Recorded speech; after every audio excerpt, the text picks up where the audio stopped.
প্রথম বয়সেই সে কবিতা লিখতে শুরু করে। বহু যত্নে খাতায় সোনালি কালির কিনারা টেনে তারই গায়ে লতা এঁকে মাঝখানে লাল কালি দিয়ে কবিতাগুলি লিখে রাখত। আর খুব সমারোহে মলাটের উপর লিখত শ্রী কেদারনাথ ঘোষ। একে একে লেখাগুলিকে কাগজে পাঠাতে লাগল। কোথাও ছাপা হলো না। মনে মনে সে স্থির করলে যখন হাতে টাকা জমবে তখন নিজে কাগজ বের করবে। বাপের মৃত্যুর পর গুরুজনেরা বারবার বললে, একটা কোনো কাজের চেষ্টা করো, কেবল লেখা নিয়ে সময় নষ্ট করো না। সে একটুখানি হাসলে আর লিখতে লাগল। একটি, দুটি, তিনটি বই সে পরে পরে ছাপালে। এই নিয়ে খুব আন্দোলন হবে আশা করেছিল, হলো না। আন্দোলন হলো একটি পাঠকের মনে। সে হচ্ছে তার ছোট ভাগ্নেটি। নতুন ক খ শিখে সে যে বই হাতে পায় চেঁচিয়ে পড়ে। একদিন একখানা বই নিয়ে হাঁপাতে হাঁপাতে মামার কাছে ছুটে এলো। বললে, দেখো দেখো মামা, এ যে তোমারই নাম। মামা একটুখানি হাসলে আর আদর করে খোকার গাল টিপে দিলে। মামা তার বাক্স খুলে আর একখানি বই বের করে বললে, আচ্ছা এটা পড় দেখি। ভাগ্নে একটি একটি অক্ষর বানান করে করে মামার নাম পড়ল। বাক্স থেকে আরও একটি বই বেরোলো, সেটাতেও পড়ে দেখে মামার নাম। পরে পরে যখন তিনটি বইয়ে মামার নাম দেখলে তখন সে আর অল্পে সন্তুষ্ট হতে চাইল না।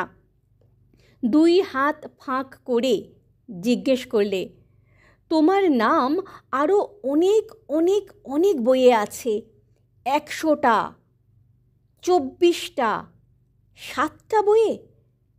মামা চোখ টিপে বললে, ক্রমে দেখতে পাবি। ভাগ্নে বই তিনটে নিয়ে লাফাতে লাফাতে বাড়ির বুড়ি ঝিকে দেখাতে নিয়ে গেল। ইতিমধ্যে মামা একখানা নাটক লিখেছে। ছত্রপতি শিবাজি তার নায়ক। বন্ধুরা বললে, এ নাটক নিশ্চয় থিয়েটারে চলবে।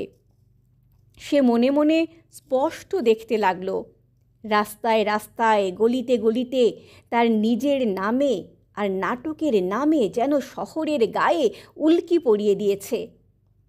আজ রবিবার। তার থিয়েটার বিলাসী বন্ধু থিয়েটার ওয়ালাদের কাছে অভিমত আনতে গেছে, তাই সে পথ চেয়ে রইল। রবিবার তার ভাগ্নেরও ছুটি। আজ সকাল থেকে সে এক খেলা বের করেছে। অন্যমনস্ক হয়ে মামা তা লক্ষ্য করেনি। ওদের স্কুলের পাশে ছাপাখানা আছে, সেখান থেকে ভাগ্নে নিজের নামের কয়েকটা শীষের অক্ষর জুটিয়ে এনেছে। তার কোনোটা ছোট, কোনোটা বড়। যে কোনো বই পায় এই শীষের অক্ষরে কালি লাগিয়ে তাতে নিজের নাম ছাপাচ্ছে। মামাকে আশ্চর্য করে দিতে হবে। আশ্চর্য করে দিলে মামা এক সময়ে বসবার ঘরে এসে দেখে ছেলেটি ভারী ব্যস্ত। কি কানাই, কি করছিস? ভাগ্নে খুব আগ্রহ করেই দেখালে সে কি করছে। কেবল 3টি মাত্র বই নয়, অন্তত 25খানা বইয়ে ছাপার অক্ষরে কানাইয়ের নাম। এ কি কাণ্ড! পড়াশুনোর নাম নেই, ছোঁড়াটার কেবল খেলা। আর এ কীরকম খেলা? কানাইয়ের বহু দুঃখে জোটানো নামের অক্ষরগুলি হাত থেকে সে ছিনিয়ে নিলে। কানাই শোকে চিৎকার করে কাঁদে, তারপরে ফুঁপিয়ে ফুঁপিয়ে কাঁদে, তারপরে থেকে থেকে দমকায় দমকায় কেঁদে ওঠে। কিছুতেই সান্ত্বনা মানে না। বুড়ি ঝি ছুটে এসে জিজ্ঞেস করলে, কি হয়েছে বাবা? কানাই বললে, আমার নাম।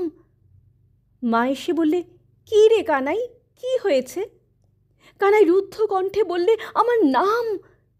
ঝি লুকিয়ে তার হাতে আস্ত একটি ক্ষীরপুলি এনে দিলে। মাটিতে ফেলে দিয়ে সে বললে, আমার নাম। মা এসে বললে, কানাই, এই নে তোর সেই রেলগাড়িটা। কানাই রেলগাড়ি ঠেলে ফেলে বললে, আমার নাম। থিয়েটার থেকে বন্ধু এলো। মামা দরজার কাছে ছুটে গিয়ে জিজ্ঞেস করলে, কি হলো? বন্ধু বললে, ওরা রাজি হলো না। অনেকক্ষণ চুপ করে থেকে মামা বললে, আমার সর্বস্ব যায় সেও ভালো, আমি নিজে থিয়েটার খুলব। বন্ধু বললে, আজ ফুটবল ম্যাচ দেখতে যাবে না? ও বললে, না, আমার জ্বর ভাব। বিকেলে মা এসে বললে, খাবার ঠান্ডা হয়ে গেল। ও বললে, খিদে নেই। সন্ধ্যের সময় স্ত্রী এসে বললে, তোমার সেই নতুন লেখাটা শোনাবে না? ও বললে, মাথা ধরেছে। ভাগ্নে এসে বললে, আমার নাম ফিরিয়ে দাও। মামা ঠাস করে তার গালে এক চড় কষিয়ে দিলে।